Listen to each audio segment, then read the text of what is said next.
Morning, good afternoon, depending on where you are in the world. My name is Sophia Aaron, and I'm the Global Blockchain Business Council's Director of Communications. So over the last year, the GBBC and our network of extraordinary partners and members have collaborated on the release of the Global Standards Mapping Initiative, version 2.0, also known as the GSMI 2.0. This incredible body of work represents countless hours and is the most comprehensive effort to map and analyze the blockchain and digital asset landscape across several key areas. During today's roundtable, we hope to provide an introduction to the GSMI 2.0, what it is, why it's important, and the key insights and recommendations garnered from this research initiative. This roundtable is the first of the day hosted for Europe and America Friendly's Hours, and we've gathered an incredible group of people who have spearheaded the GSMI and the several working groups. We'll kick off with a brief introduction by GBBC COO Marcina Tillemann, and then hear opening remarks from Peter Golder, Chief Commercial Officer at Six Digital Exchange, and David Treat, Head of Blockchain and Multi-Party Systems at Accenture. They have been two of the driving forces behind the GSMI since day one. From there, we'll dive into brief overviews of several key sections of the GSMI. You can see the folks who will be speaking up on my screen. Throughout this conversation, we welcome you to ask questions and we'll address them at the end. You can also reference the GSMI 2.0 website and roundtable agenda in the chat. Thanks so much, everyone, for joining us, and I'll hand things over to Marcina to kick us off. Thank you so much, Sophia, and it is really a pleasure to be here with so many of the individuals who have supported this work. This is now a more than 2-year-long effort that we've embarked on, and at the outset, I just want to say that there are so many critical organizations working on crafting standards. And that is not the intention of GBBC's GSMI. Our goal is really to paint the landscape of what's happening globally and to provide legislators and others with tools to conduct comparative analyses and other research on this burgeoning industry.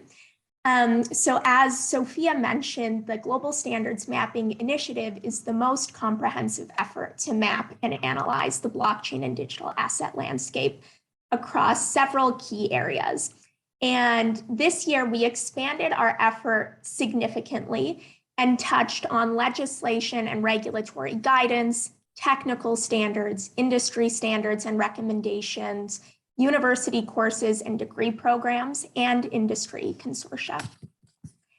We had 9 working groups collaborating, which was, as you might imagine, a tremendous exercise in project management and collaboration, something that is so critical for this industry as we captivate a lot of value through being distributed globally. I think communicating becomes increasingly important. And we were extremely fortunate to collaborate with leaders across the globe working on taxonomy, digital and crypto asset regulation, policy, digital identity, technical standards, the green economy and ESG, global taxation, derivatives, and then we looked at South Korea as a case study. Ultimately, we were able to map 187 jurisdictions looking at crypto and digital asset regulations. And you can go to our website and access an interactive map where you can hover over these various jurisdictions to access all of the guidance and laws that have been passed in those various places. And I really encourage you to do that. It's an excellent tool, and we also welcome any updates and insights that you have on improving it. The other piece of GSMI 2.0 was updating the 38 technical standards, which were cataloged in the inaugural iteration of the report. And so looking at some of the new features of 2.0 versus the inaugural version, we decided to build a much more comprehensive taxonomy. This is something that the industry has been looking for, and by no means is this meant to be final. It's meant to be dynamic, and we encourage you to continue to collaborate with us to improve it. And ultimately, we had 180 plus defined terms in this taxonomy, which you can access in the report.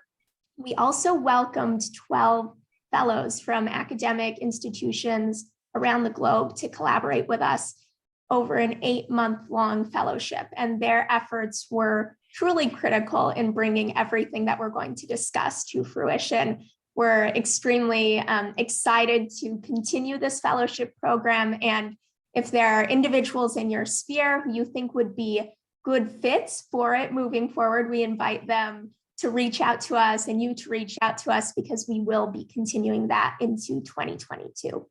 We also, for the first time, mapped university courses and degrees in partnership with the Blockchain Education Network, and we'll continue doing so in the future. So I want to get to the meat of the conversation, but just to run down a few of the major numbers, we went through 187 jurisdictions, which can be accessed on the interactive map, ultimately cataloged 479 industry consortia, 38 technical standards, nearly 400 degrees and courses, and 10 supranationals. As you might imagine, it took a lot of individuals and institutions to make this happen. Ultimately, we had more than 200 people touching this research and more than 130 institutions globally. We're extremely grateful for their support and look forward to expanding this group of collaborators into the future. So again, if you have interest in this work, please reach out. If you weren't able to collaborate on version 2.0, we hope to be able to work with you in the future on version 3.0. This is our cohort of fellows. Again, their work was really critical. We're so grateful for them. And for anyone interested, you can access the most recent report through this QR code, and then the additional supplementary resources on our website, gbbcouncil.org. So thank you so much. Looking forward to the meat of this conversation. And again, huge thanks to all of the co-chairs who contributed countless hours and support to making this a reality. Thanks so much. Thanks, Marcina, for teeing that up. Please allow me to hand the mic over to Peter Golder. He's Chief Commercial Officer at Six Digital Exchange and a GBBC Board Director. Six Digital Exchange and Peter have been involved in the GSMI and have been key to spearheading this initiative. So I'll hand things over to you, Peter. Thank you. Thank you very much. And welcome, everybody. I would like to share some thoughts with you around why we got involved in this and why we think this is very important, not just for us at SDX, but for the industry at large. I think it goes back to a very simple idea where we don't have a crystal ball, and so we don't want to be predictors of the future. We want to be more active. We want to be shapers of the future. And as we get more and more into the digital asset space, there are new opportunities. If we look at ESG, green bonds, carbon, and as we transition from financial market infrastructure into digital market infrastructure, which is a term that we use for this emerging digital ecosystem, we have to solve for a lot of things that we traditionally have taken for granted. You know, standards, interoperability, CBDC, these kind of things. And we as an institution can go so far. Every institution can go so far, but at the end of the day, this is very much a collective undertaking where we need to solve for interoperability and connectivity across an ecosystem. And when we sort of looked at this, GSMI, GBCC is a fantastic platform to do that, and we continue to push that. And that's sort of been an ongoing effort to really push this and solve for liquidity across this ecosystem. Everybody needs to speak the same language, and that's kind of been our philosophy to get involved and really drive that. We have particular interest and involvement across probably most of the work that's been going on. Probably most recently, we've been very active looking at carbon, some of the work that's been going on the derivative side, the standards, clearly the interoperability, interoperability from a number of different levels where you can look at technical interoperability, but also what does it mean, for instance, to think about asset transparency? How do we think about these digital assets? If you have a conventional bond and that bond becomes digital, that is, there's some work required to understand that. But if you go into entirely new digital assets, there are no standards. Things that we have taken for granted don't necessarily exist or only rudimentarily exist on the digital side. We need to look at this as a joint effort. Again, that's where this platform, the GSMI, comes in and provides a lot of that thought leadership across the community, across capital markets. These are some of the examples where we think collectively we can make a big difference to evolve this, make this in the most efficient and cost-effective way, this transition. And that's really where I would encourage people on the call, but also for us to spread that message and help others who actually have the same interest to get involved in what we do.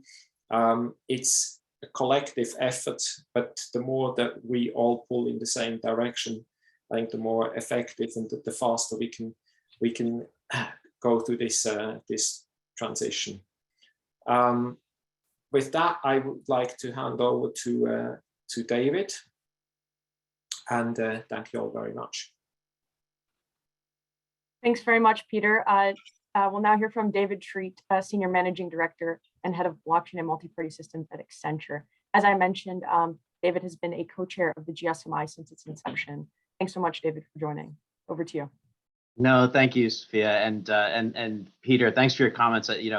Your shaping is an understatement. Congrats on your go live. The SDX go live just a few weeks ago. Just an amazing marker in the journey, and I think you're being humble in shaping. Shaping's not a strong enough word, right? Having a fully digital asset market available to be able to to start to issue and trade fully digitally native product is amazing. So congrats to you, and appreciate your comments. If I just extend some of what you said, I think I think the nature of this mapping, it's wonderful to have it and to be able to use it and to look at all of what's going on. If we think about kind of what sparked it from the beginning, and then look to its utility going forward, as we were discussing this, before the launch of version 1, and then with the excitement to roll to version 2, the just frequency of comment of, I didn't know you were doing that, right? As all of us are traveling the world and hearing about the wonderful things that we're each doing, whether it's clients, competitors, peers, oh, I didn't know that was happening, is in every way antithetical to what this innovation wave is all about, right? Shared data infrastructure, and distributed ledger and all of the underpinning implicit principles of this innovation wave, I think are about identifying those points of commonality, those points of common interest, those points of common standard that we can take off of the table, and to be able to then focus productively on the real basis for differentiation and strategic competition, and that healthy dynamic is enabled by knowing what everyone's doing and connecting all of the dots. And so I'm just incredibly in awe, candidly, of how this product has developed and expanded to be able to serve that very, very critical utility function for all of us. I don't think anyone would, put hand on heart and say, my basis for strategic differentiation is I wrote a better standard than you did, right? Or the competition for coming up with what ultimately has to be, notwithstanding individual nation state geopolitical constructs. I think many of us would believe that this is about global infrastructure, globally consistent capabilities, done right. And so our ability to provide that, as a community, facilitate that common understanding of how the standards and laws and regulations and technologies are developing, and connect the dots and sweep off the table the wrong basis for competition, I think is just enormously powerful. And so I think putting this together and publishing it is amazing. I think, as I look forward, I think version 3 is a certainty as we continue to expand this. I will betray a text exchange with Sandra, who's in the lobby here, not on the panel today. It already has started to serve the function, of people looking at this and saying, oh, I have a piece of this that's not included, right? So even that expansion by creating it is valuable. But if we look forward to the next period, and what we all do with this, right, the more we can drive the common conversations, the better. And so I'm personally really looking forward to the use of it in all of our client work. Accenture will continue to lean in and try to expand it and add to it and connect with all of you. And so I just want to extend my appreciation and awe for all of the contributors to it. I think it's been a great team effort from this community, incredibly important, and very much looking forward to the use of it together, to be able to draw out those insights and hopefully leapfrog us past the things that we should not be competing on, and the things that we should be focused on, the things that should be the basis of collaboration. So congrats to the GBVC team for herding all of us cats on this. That is not an easy job, and you've done it with grace and effectiveness as always. Peter, for your in the SDX partnership, and for all of everyone you see on the screen here, and the 200 companies that leaned in, just massively, I think, valuable, and I'm massively just appreciative. So thank you. And let me turn it. Let's get to the fun part and get into some of the details of the examples with the rest of the panelists here. So Sophia, back to you. Thanks so much, David and Peter. As you mentioned, we're going to discuss a lot of the usability and the practical applications and recommendations that came out of this report and the research. And we'll start that conversation with Jeff Saviano. He's EY's Global Tax Innovation Leader and a co-chair of the Global Taxation Working Group for GSMI 2.0. Over to you, Jeff. Thank you. Oh, thank you, Sophia. Appreciate it. Thank you, Marcina, GBBC leadership team. Appreciate the opportunity to lead the tax working group. Surely why everybody came here today to talk about taxes. So thank you for letting us start with the topic of taxes. I want to recognize my co-leader, Nick Davies, who is the innovation leader within the UK government tax authority, Her Majesty's Revenue and Customs. They call it HMRC, and Nick provided such great leadership. We thought a great yin and yang industry and government together in the spirit of public-private partnership, and how so much of innovation in this space happens. We were thrilled to take this on, the application of blockchain to solve some big tax problems in the world. We think that distributed ledger technology really has the potential to redefine the relationship between citizen and state. In many cases, think of your own situation and your organizations. The dominant relationship of organizations, private sector and government, is through the tax office. Taxes, of course, are fueling economies, and applying blockchain technology to tax determinations and payments and collections, we're seeing it gaining traction all around the world. What we did, the way that we led, we formed a working group, and we had over 30 members from a wide variety of institutions, from governments. I mentioned the UK, Kenya, Australia, Estonia, universities. We do quite a bit in our work at EY with MIT I'm sitting here looking out at the MIT Sloan School in Cambridge, where I'm located. University of Vienna Tax Policy Center really leaned into this work. Multilaterals like the World Bank, WTO, and UN all participated in our working group. Let me just start by saying what we didn't cover. And I'm so glad that we have Anastasia and Lawrence from GDF on the panel, because perhaps the most prevalent tax issue in the world today is taxation of crypto asset exchange.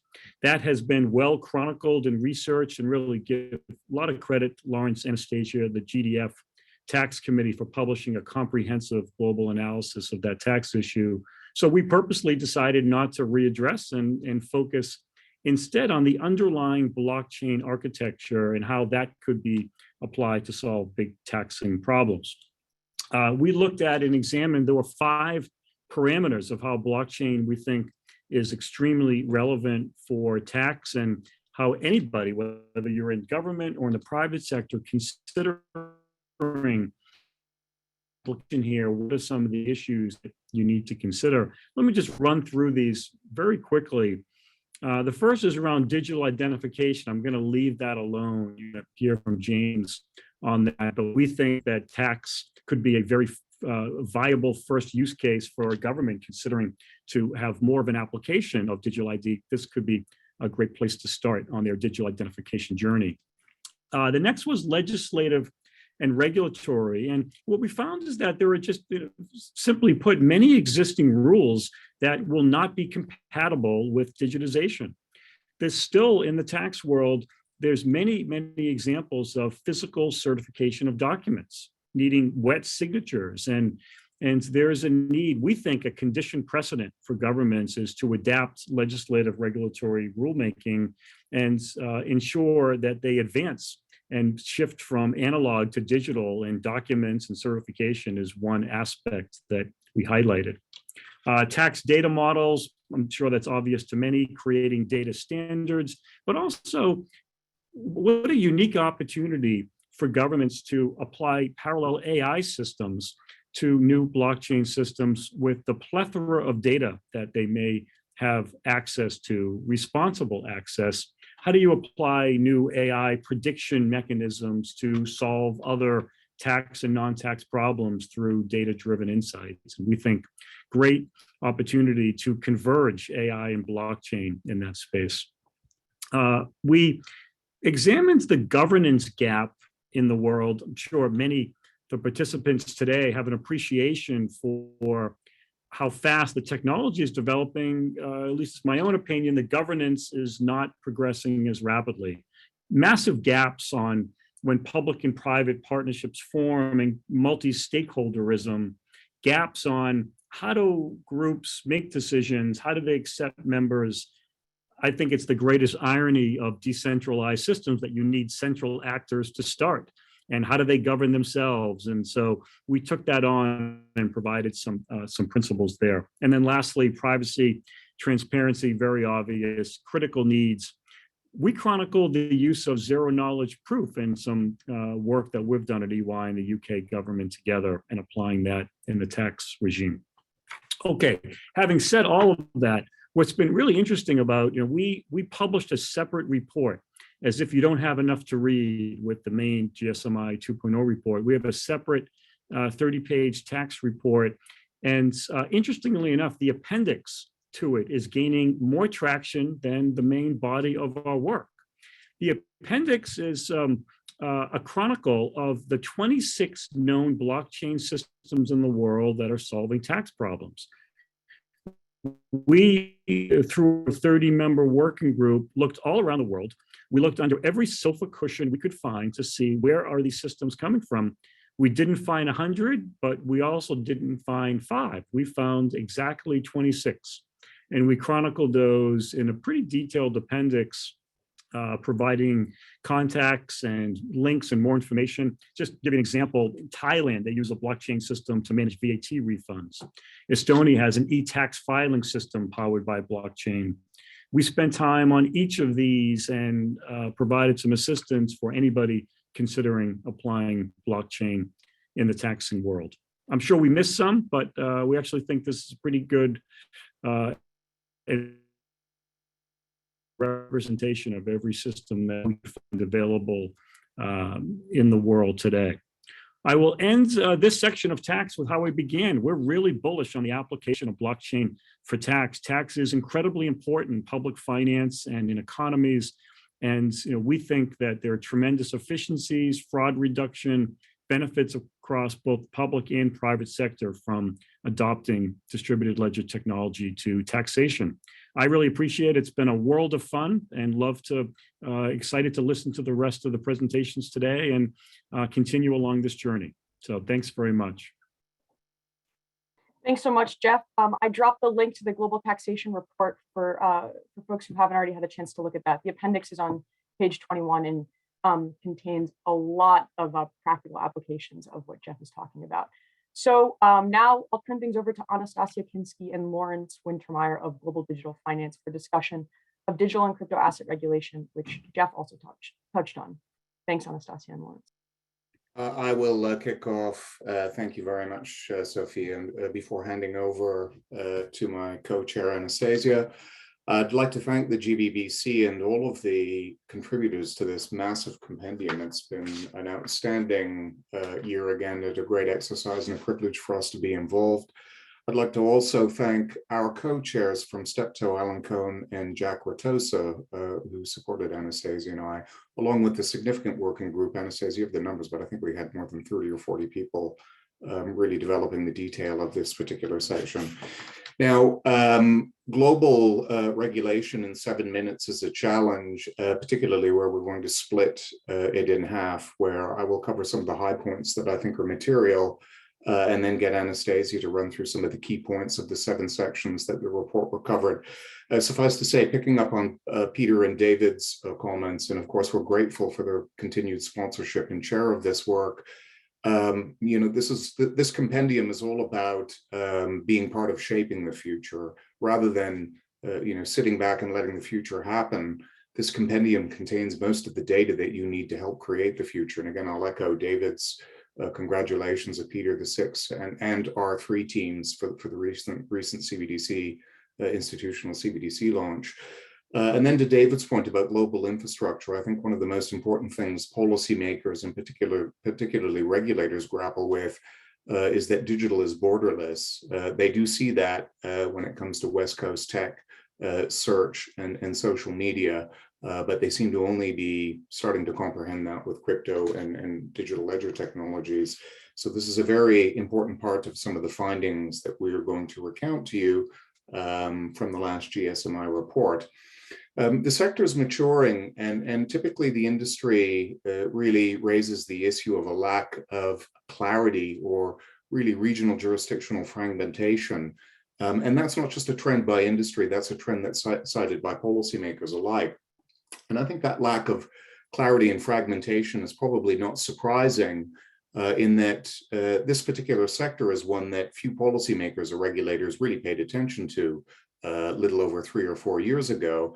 And now it's the material impact of the crypto assets market that really, the impact across society that is unaided by governments or by traditional financial system incumbents, that's really become too big not to pay attention to.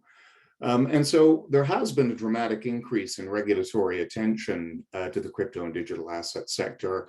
And that is due to the material growth, which broadly stands as a total market cap estimated at about 2 trillion right now. So this attention, but as governments grapple with rising inflation, rising debt, next to zero, net zero interest rates, and net zero, in terms of climate challenges and some of the issues we have, not just with climate, but biodiversity, social diversity, and many of the topics that listeners here will be familiar with. So that on top of this, with the composite of programs where we're struggling to vaccinate the planet equally and efficiently enough to come out of the COVID pandemic and escape the dangerous mutations and the various variants of viruses that come about. So I think there are a lot of things for policymakers, central bankers, regulators, and governments to focus on. Suffice to say, crypto really has arrived this year and the institutions are coming, so that has heightened attention. So let's talk about what we're really certain about, or where we have a degree of clarity. It is clear that China has banned cryptocurrencies and all of the activities related to cryptocurrencies, such as mining, trading, brokerage, etc. And Qatar has also banned cryptocurrencies. The UK Financial Conduct Authority has banned retail clients from trading in crypto derivatives. And all of this is going on, particularly as El Salvador has adopted Bitcoin as legal tender next to USD. To date, the European Commission's Markets and Crypto Asset, or MiCA, framework is the most comprehensive framework for digital assets, and it's proposing a harmonized mandatory regime across the entire European economic area, and that would replace existing national frameworks and allow crypto asset issuers and VASPs to offer their services across the single market.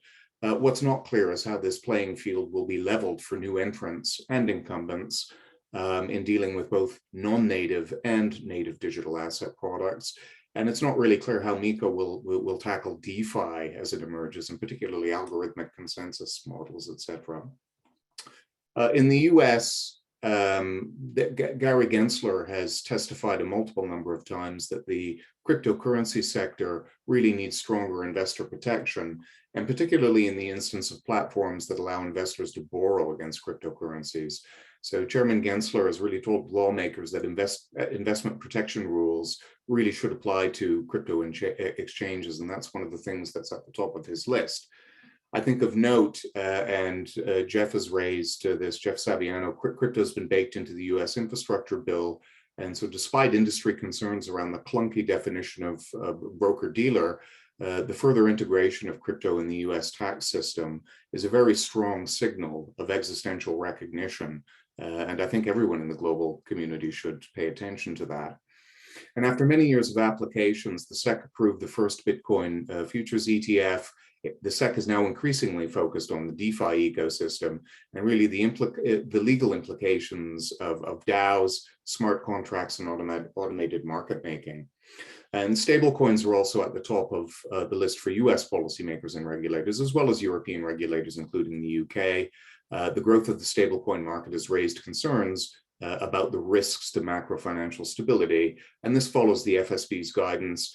But again, you need to put this into context. This is possibly a good problem to have because it's become so big and so popular that now it's presenting a risk to the financial system. It's only right to be able to examine this in a rational way and look at the impact of that.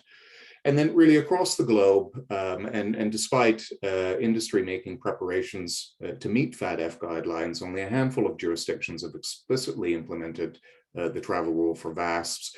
And this is a huge priority, clearly, that industry has paid attention to and regulators are paying more attention to in 2022. So just as an overview, we covered regulations in the G20, but a total of 30 countries, and had some notable exceptions with Anastasia will pick up. The report covers 7 sections, and I'm going to get Anastasia to focus now on the big two or three key messages in each of those sections. Thanks. Anastasia, can I hand over to you, please? Thanks very much, Lawrence. Yes, we covered the G20 jurisdictions plus a few notables. For example, Switzerland, we considered an important place for crypto regulation, as well as Israel, El Salvador, and Bahrain. We tried to look at this from the regulators' mandates and to really trace the important trends that we were seeing globally where it is possible. This includes various different mandates, but in particular, which jurisdictions are looking at incorporating crypto under existing frameworks and which are looking to create new ones. For example, as Lawrence mentioned, we've seen the EU come up with MiCA and various other jurisdictions. This really covers the question of whether or not we can still remain tech neutral in regulation, which I think is something that's going to be discussed as we go forward, certainly in the next few years, where we have been regulating activity and not technology. We will come across moments when technology is really significantly changing the activity. So this will be, I think, a key theme moving forwards in developing regulatory clarity across jurisdictions. there's been a clear focus on stable coins, but there's also a big question over regulating decentralized finance, where DeFi has a key challenge for regulators if there is no one entity that is responsible for the platform. And then to go on to the different mandates from a perspective of regulating illicit activity, we noted that the market analysts estimate a decrease in illicit activity in 2020 down to 0.34%, while activity tripled in between 2019 and 2020. This may be slightly higher this year, particularly in the DeFi space, but we're yet to see those reports coming out. Nevertheless, we saw guidance coming out of FATF on travel rules, and while industry has mobilized to put down standards that allow industry to respond to these requirements, only 58 out of 128 reporting jurisdictions have implemented the travel rule so far. In terms of tracing which jurisdictions those are, it varies from jurisdiction to jurisdiction because FATF issues guidance rather than, and the jurisdiction has to then implement that into their law. So we attempted to track which jurisdictions have implemented the travel rule, and this is something that we'll continue to evaluate and continue to expand on as different jurisdictions do update their law. For the market surveillance has been a top concern for a lot of regulators. Most licensing regimes, especially Hong Kong, Japan, Singapore, have emphasized the need for demonstrably intentional, comprehensive risk programs that automate and unify transaction monitoring and market surveillance. With the MiCA proposal, we have the idea of continent-wide digital asset risk monitoring requirements, which I think will be, especially from the perspective of being cross-jurisdictional or borderless, something to continue to explore and to see how we could bring this onto a global scale. Consumer protection has been from day one a key concern for a lot of regulators. China has named consumer protection as the main reason for their ban publicly. Of course, the robust risk assessments of the risk to consumer is something that I think is constantly evolving, but DeFi has presented some key new concerns, particularly when it comes over wallets, where we are now in the space where we're creating an incredible number of choices for consumers, which is very much welcome to a lot of people. This is these choices mean that we have a new level of financial education that's necessary for the retail investor. So this has been a key concern for a lot of regulators. A few regulators also have a mandate of innovation as well. So we try to measure where there were barriers to innovation versus encouragement. And one of the key ways we did that is to look at how quickly or how popular a region is for registering a crypto firm. In particular, Hong Kong seems to be an incredibly popular registration regime. It seems to be very fast, and clearly we have some encouragement coming from El Salvador, where they've adopted Bitcoin as legal tender.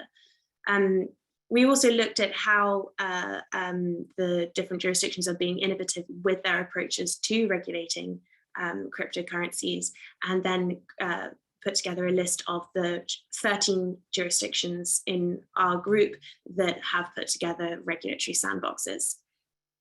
We looked a little bit at how adoption is being encouraged. There's been a clear increase in institutional participation. Interest in digital asset investment products increased by 12 percentage points year on year, with 84% of surveyed investors interested in purchasing institutional investment products that hold digital assets. There is concern from some in the industry that certain regulatory frameworks, proposed regulatory frameworks, may favor incumbents over new market entrants. And this again will be a question as we continue on this path to regulatory clarity to ensure that there is a level playing field that is created. And then just to touch quickly on a few mentions, Jeff obviously has covered a lot of the taxation points, but we included a one key point, as Jeff mentioned, the tax paper that GDF has put together, I think totals at 124 pages, so it wasn't quite space to include it here, but we did note that there is a trend of, instead of taking a top-down approach to regulation and putting together clear frameworks, there's an emerging trend that market guidance and legislation may come through taxation instead, which is an interesting topic that, again, yet to be explored. We'll see how these trends evolve, and it is, from a tax perspective, again, very unclear how this will apply to DeFi. Our last section is on Sharia law, and noting that there's a cross section between the crypto and evolving Islamic fintech space. Rain has been one of the first crypto firms to have been issued a Sharia compliant license in Bahrain. So again, more to be developed in 2022. Thank you. Thanks so much, Anastasia and Lawrence, for that overview. Another topic that has garnered quite a lot of attention is the topic of derivatives. We have here with us Clara Medali. She is the research lead at Kaiko, a leading provider of digital asset data. So I'll turn things over to her to discuss this burgeoning space. Thank you.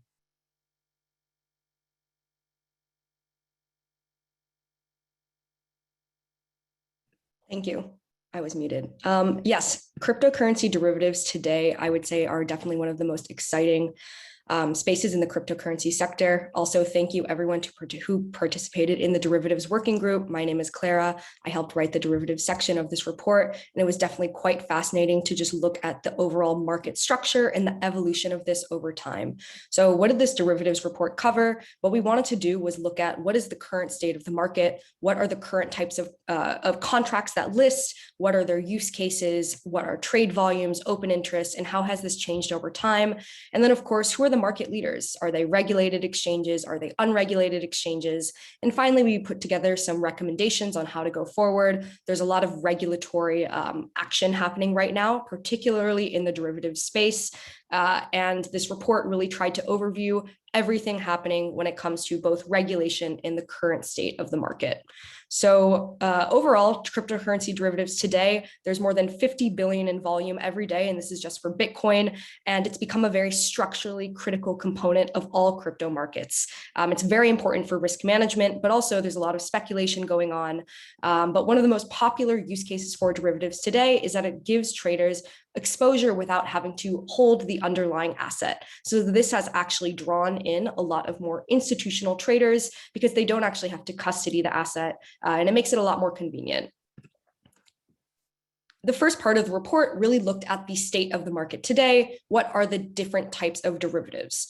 There are two classes of derivatives exchanges today. There are regulated and unregulated. Today, unregulated exchanges account for the vast majority of trade volume. You have the likes of Binance, of FTX, Deribit, OKX, and they account for hundreds and hundreds of billions every single month. In the regulated front, there really aren't that many players. You have CME Group. They have futures on Bitcoin and Ethereum. However, CME actually ranks about 6th when it comes to total volume. So you see here that total derivatives volume is still very much dominated by unregulated exchanges that don't actually have licenses to operate within jurisdictions. Out of all derivatives that exist, there are only 3 types of contracts that are offered on cryptocurrencies today. That includes dated futures. This is your standard expiries, such as weekly, monthly, or quarterly. You have perpetual futures. This is a new type of derivative pioneered by the exchange BitMEX. A perpetual future does not expire, and it's actually one of the most popular types of instruments in crypto. Finally, you have options. Options markets are definitely one of the more underdeveloped derivatives contracts out there in crypto, and that's today dominated by just one exchange, Deribit. So as I said, perpetual futures today are by far the most popular contract type. In fact, the perpetual futures on Binance, on BitMEX, they're the most liquid contracts, liquid instruments in crypto, a lot more liquid even than spot exchanges. Out of all exchanges, there's only about 10 that actually have significant volume. And out of these 10, it's only about 5 that have the vast majority. So it's actually quite a consolidated industry dominated by a few giants like Binance and FTX. And here we have more market trends. A lot of the report wanted to look at the current state and evolution of market dynamics over time. Today, there are more than 100 cryptocurrencies that have derivatives that are covered by derivatives contracts. It used to be just Bitcoin and Ethereum, but over the last few years, we've had exchanges that are more innovative, like Binance and FTX, start listing a bunch more crypto assets. Usually it's perpetual futures, but we're seeing more and more dated futures on altcoins. And every single day you see between 50 and 100 billion. This is just for Bitcoin. For all of crypto derivatives, you see hundreds of billions every single day. This is actually magnitudes greater than what you're seeing on spot markets. And this definitely shows you just how big derivatives markets have become over time. And Binance today, by far, is the industry leader. Here, I've charted market share of volume across all unregulated exchanges, and you can see that 57% of all derivatives volume actually it happens on Binance. And the next closest is OKEx at 11% and Bybit at 10%. One of the biggest trends, though, is actually FTX. FTX is gaining a lot of market share, and they're actually playing more regulatory friendly. So that will be interesting to see how they go in the next year. Out of regulated exchanges, CME is definitely the dominant one.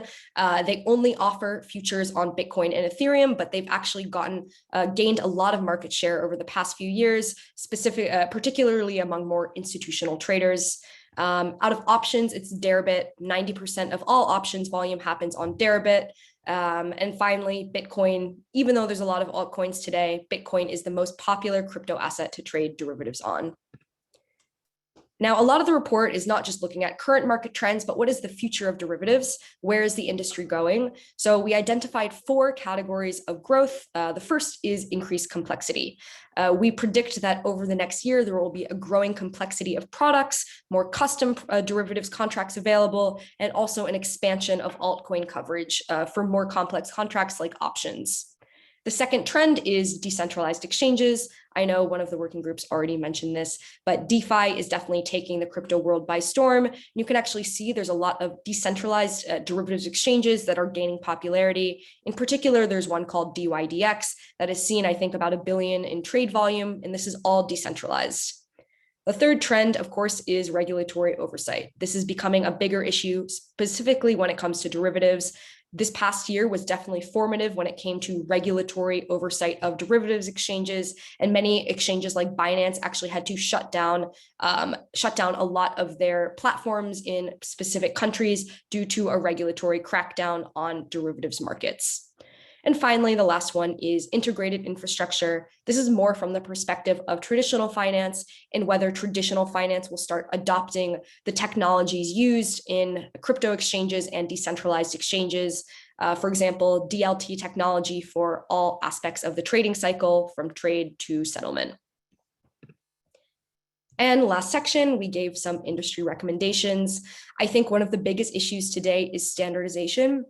There's absolutely no uniformity when it comes to contract sizes, taxonomy, instrument labeling, API formatting. It's very much all over the place. And this report, I would say, did not necessarily address a lot of the big issues that exist today across these different exchanges. But going forward, that is something that needs to be looked into. And we recommend giving formatting recommendations to exchanges. And this will actually help regulators as well better understand the differences between these complex contracts. And finally, regulations. There's very little consistency in regulatory approach across jurisdictions. And next steps are to continue understanding the regulatory environment and also provide recommendations for next steps forward. Overall, derivatives, very exciting industry, and there's a lot that will be happening this year.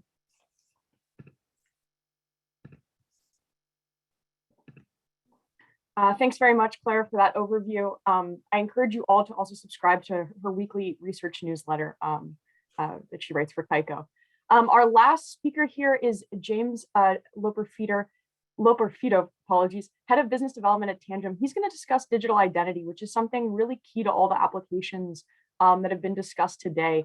James is certainly an advocate and expert in this space. So I'll hand things over to James to close us out. Thank you. I have to disagree with you there. I don't know if I could call myself an expert on the space. It's very, I never in my life have I felt a pinch of imposter syndrome more than trying to understand this burgeoning technology, because it is so deep, so broad, has so many applications. But like you said, it has the potential to serve as the foundation for Web 3.0 and a lot of the things that we've discussed to this point in the conversation.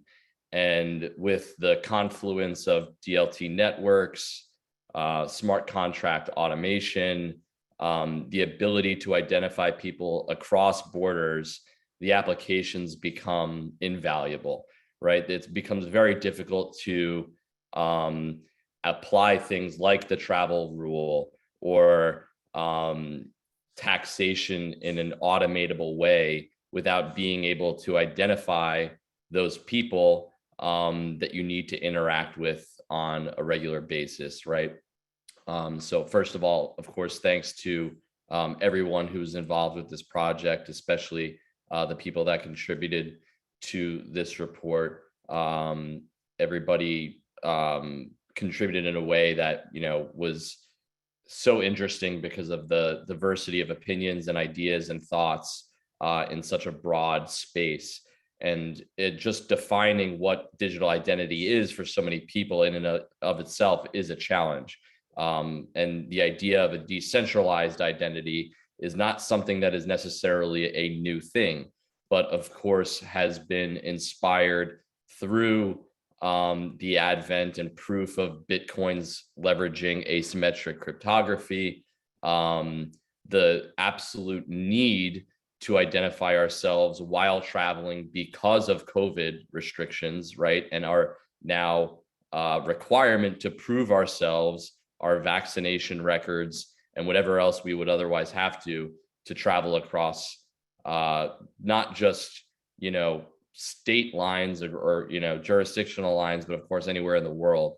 And we've seen obviously everybody on the entire planet how important it is given the pandemic. And that really spurred a flurry of activity around this idea of decentralized identifiers and decentralized identity, along with its correlate self-sovereign identity, where people understood that without something like this, it's going to be very difficult to create these interoperability standards, which allow for these applications for us to progress on a global scale. And so besides the ideas that are highlighted in the report around personal data security and breaches, which we know is a tremendous problem just because of the idea, whether people are aware of this or not, your personally identifiable information has been shared on the dark web 10 times over. And it's because of centralized institutions' custody of them and their inability to protect it and their profit incentive to monetize it. And with the idea and growth of Web 3.0, we have this ability to take control and ownership of our own identity, identifiers, and digital assets, which should and do belong to us. And how that evolves over time is a very difficult thing to forecast, but it stands to reason that it serves a very good foundation for the individual user to take ownership and control of their own personally identifiable information and all of the things that come along with it, including your digital asset property, not to mention the potential applications to physical property, which I'm personally much more interested in. However, the 5 key tenets that we wanted to focus on the report, which are again related to self-sovereign identity and decentralized identity, are privacy, focus on the user, security, inclusion, not just from a financial standpoint, but purely identification, as well as the idea of decentralization, given the fact that we are, of course, a part of the Global Blockchain Business Council, and that is part of the mandate here. But one of the most important takeaways that we had in doing this work and talking to so many people about it is that because of the nature of decentralization, the efforts to create and harmonize standards are quite disparate. And the one thing that I would request of anybody that reads this report or is seeking to understand potential outcomes is that coordination and co-opetition are extremely important, not just because of the need for interoperability, but also because developer talent is in demand in a way that we've never seen before. And the shortage is causing significant delay in the evolution of this Web 3.0 economy that will, I believe, persist and allow this integration and prevention of money laundering, tax evasion, identity theft, and all of these things that cause trillions of dollars of loss in the global economy. And Jeff, touched on these things earlier, but just the simple ability to automate tax collection and identify people while preserving that requirement of privacy on an individual basis, but also allow for transparency on a nation state basis, an institutional basis, I think will help close that gap, which we understand to be the erosion of trust between the individual and the institutions that govern financial transactions all over the world. And so I think that establishing these standards, and there are many groups working on them, especially the W3C, which I think is pioneering really the standards for verifiable credentials and their application, along with the Decentralized Identity Foundation and the Trust Over IP Foundation, Hyperledger, more than I can name. They have the ability to create this thing that is truly global, truly interoperable, and is done with coordination in the what we would call the blockchain or the DLT space. And the beauty of it is that tokenized assets are inherently interoperable, right? So there's this obvious marriage between decentralized identity and DLT frameworks that could result in solving many very big problems, including the application of the travel rule, reduction in fees, right, for people, especially those who depend on remittances. And we all understand how big of a problem that is. So I think, to summarize, decentralized identifiers and the user-centric focus of claiming your own identity and being able to bring it with you wherever you are in the world should almost be a prerequisite to all of these other problems that we're trying to solve. And again, one of the things that I want to reiterate is that there's a lot of disparate efforts that need further coordination. And because it's such a young, burgeoning idea, there's still a lot of work to be done.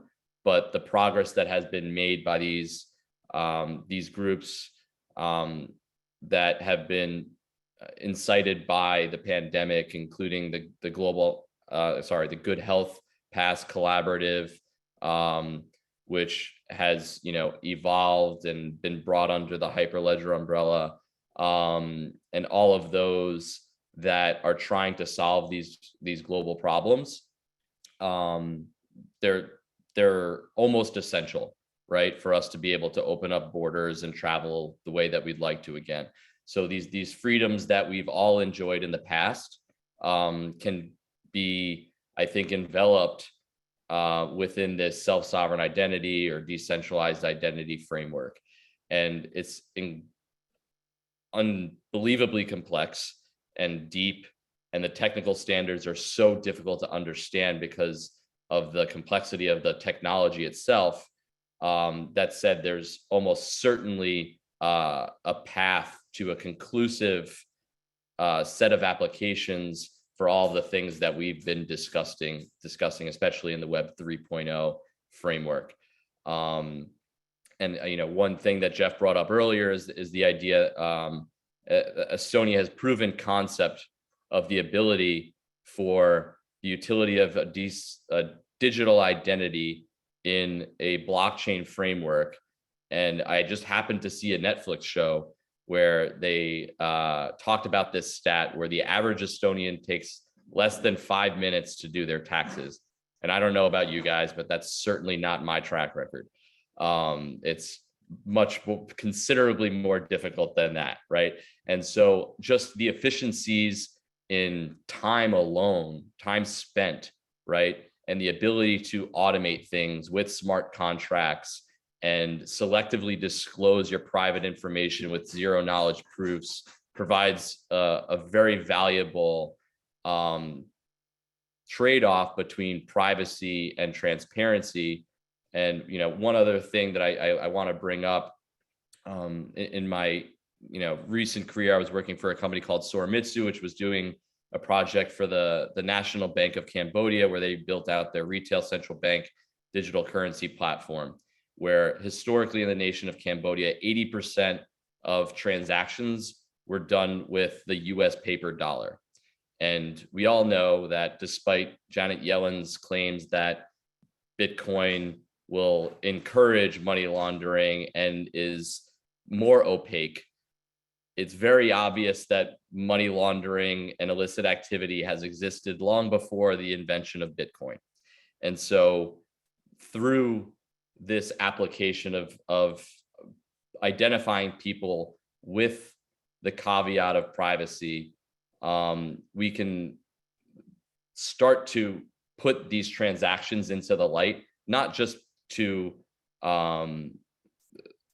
stop the illicit activity, but to allow greater monetary planning, right? It's next to impossible for a country to create monetary policy if they can't monitor their own financial transactions, never mind collect the taxes to support the government initiatives to do so. So I think that, identity is the foundation for a lot of these things. And there are very smart people working on these problems. And, some countries and jurisdictions in a more progressive way than others, but we now have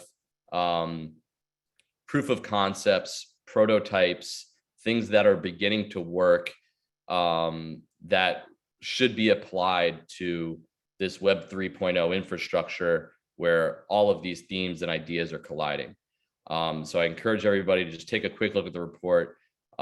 It's very much the beginning of this initiative, but there's so much more work to be done, a lot of cooperation to be seen, and I think very good results can come of it if enough people's attention are drawn to it. So I encourage, especially legislators to take a very hard look at this, despite the paradox that they may have to give up some control in order to create the order and economic progress and efficiencies that having these universal interoperable identifiers would allow for. Thanks so much, James, for closing us out with what is certainly a very important topic. It's been great to see in all of your remarks how much overlap there is and how all of this actually comes together under one umbrella. None of this is possible without several other elements coming together. I want to be mindful of time, so I understand if our speakers have to run, but for those who can stay on, we do have one question that I think is very timely, and I know Anastasia has raised her hand to answer it, but I welcome anybody else to also contribute here, is there was no mention of the metaverse necessarily in today's conversations, but I'm wondering, in your work and in your research with the working groups and analysis, did that come up, or do you expect to see it as part of GSMI 3.0? Anastasia, kick us off, and anyone else, please piggyback off. Thank you. Thank you. I think the answer is that so far has not been enough in the public about NFTs and regulation in the metaverse. We did consider including NFTs within our scope. In the end, we decided again we would wait for 3.0. And as NFTs, DeFi converge in the metaverse, I think there is a huge conversation to be had, particularly after everything we've had about digital identity, for what that means about activity in this space beyond finance as well. But the answer is that it seemed too early to be making calls about global trends there, given how quickly this space has evolved. And just to add, Sophia, and then unfortunately I'm going to have to jump. Outside of background work that's being done on tax, interestingly enough, by folks like the OECD on NFTs, that there is an issue that conduct regulators are looking at, which is probably more US focused on whether non-fungible tokens are fungible and where they cross the line and represent a collective investment. But it's just early days, so there isn't really enough on the what I would call the public reg dashboard to even materially address something. Although I think we in the community ran a significant NFT conference back in May of this year, and that was probably one of the biggest issues, particularly to creators or issuers.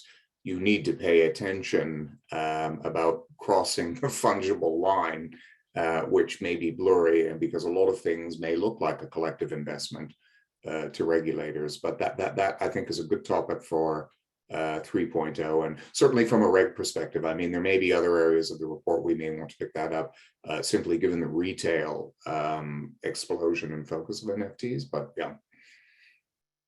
And we did not address it either in the global taxation community, although as a close cousin to the metaverse, we did have quite a bit of attention paid to the opportunities with programmable currencies, which would be quite prevalent within a metaverse. And that was interesting, the opportunity through smart contracts across both tax, trade, and many other instances to simplify, in our case, simplify tax determination and payment mechanisms through actually programming that directly into currencies, whether they're stable coins or CBDCs. That is a big area. If there is one tax issue that would shift to the next version of GSMI, it would be programmable currencies and opportunities for tax. Yeah, absolutely. I think we've gotten some good insights today into what's coming in GSMI 3.0. I know Clara mentioned some issues we didn't touch on. Jeff, you just did as well. So clearly this is an initiative that continues to evolve. There's just so much to cover, but with the efforts of over 200 industry participants, I think so much was already done. That being said, for anyone who's tuned in or watches this afterwards, you can email us at gsmi2021@gbbcouncil.org to get involved. Before we close out, to anyone else who'd like to have a final word, I'd cede the mic over to you and we'll leave it at that. Anyone? All right, brilliant. Thank you so much, everyone who joined us and for your insightful questions, and then also to all our co-chairs and leaders of GSMI 2.0. We invite anyone who would also like to join us this evening, where we'll talk about some of the different working groups that we didn't mention this morning. So policy and green economy being amongst them. Thanks so much and have a great rest of your day. Thank you, GBBC. Thank you. Thanks, Bye, everybody. thank you.